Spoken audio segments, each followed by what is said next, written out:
as you walk closer to it, zoom in, and then we'll be able to figure out which tree it is. We're going to set up our first camera here. So what we're going to do, we're going to get all the gear out that we need to do the camera setup, and then we're going to clear around the tree. And we want the camera facing Warddeken. Which way is Warddeken? That way? Cool. So the camera is going to face this way towards me. So we're going to clear them up here and do a fire break behind it. Come on. This is the last week of cameras for 2024. This is the 8th year our long-term biodiversity monitoring program has been running.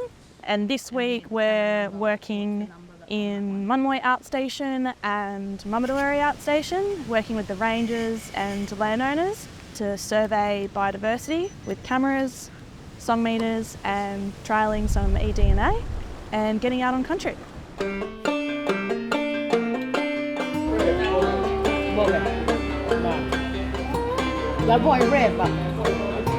This monitoring program's been going on for 8 years, and we're sampling these sites for the 4th time.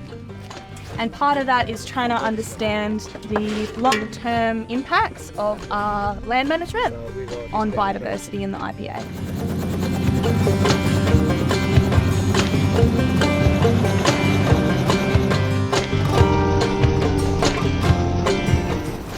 In the early days, back in 2010, we did a big survey in this area looking for a sign of a feral animal, like especially cats.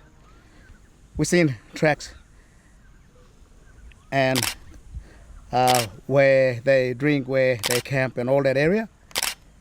But it's hard to find them here. Just a tough country, really rugged, and all our native species their number is getting smaller. So we wanna try find out what are the threats, so we can remove them. Like for example, like cats. Yep, you got him. They one of them that we want to try cut the number down. We seen like a couple of good signs that we getting it, but hopefully we're gonna see a good sign and see if that number will change in a good way or better way. 3, 2, 1. So there's a number of threats that are impacting biodiversity declines. This includes feral animals, buffalo, cattle, horses, pigs, as well as feral cats. To mitigate these threats, Warddeken works closely with landowners and Jungai to manage these threats. So part of that is strategic early burning. So because the wind blowing from this way, it's going this direction. So we got Yellingget there and then Yellingget down here. So we want this fire to go slowly this way.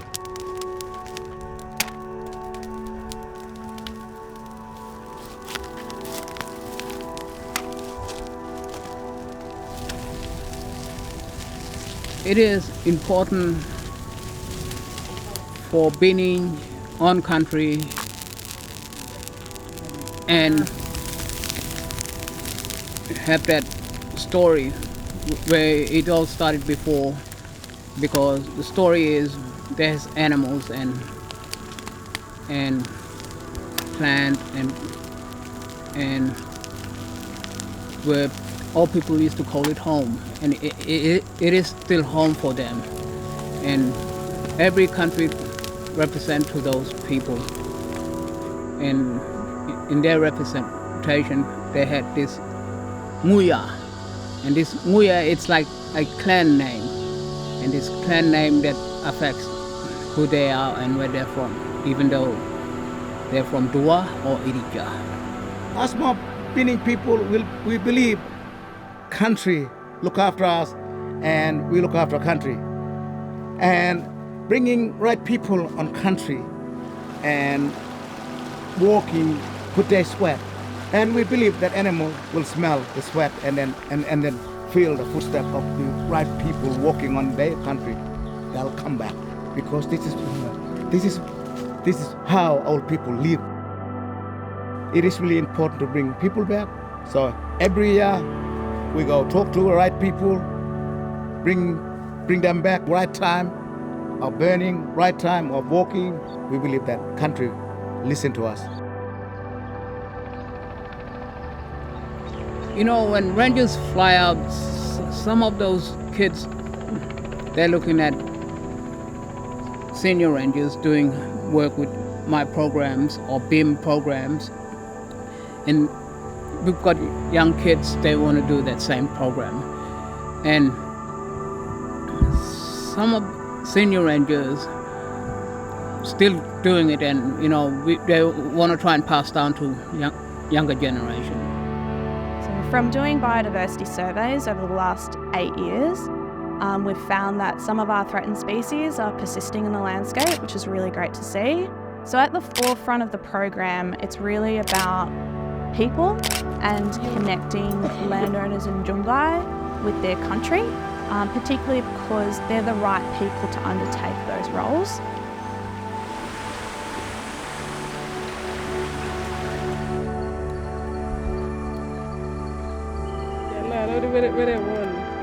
What I love about this program so much is that when it is truly led by the community, is that it's not really about a single person. It will continue because it means a lot to people, and you can see that every day. And the way that people come together to complete this work, you know, we've built up this really great amount of knowledge that's really informing our next steps to start doing some really targeted action and really hoping to see those benefits for threatened species coming through the monitoring program in future years. In my country, we sometimes find, you know, things that it's not possible to be found, and within this program sometimes it is possible for us to find animals that hardly been seen, or you know, we do know they do exist in our country. And recently these studies gave us, you know, good indication of what animals we've been, you know, living in our countries. Camera trapping, we need more of those camera trap in our areas, because a lot of areas in this area are undiscovered, and some of those areas need to be discovered.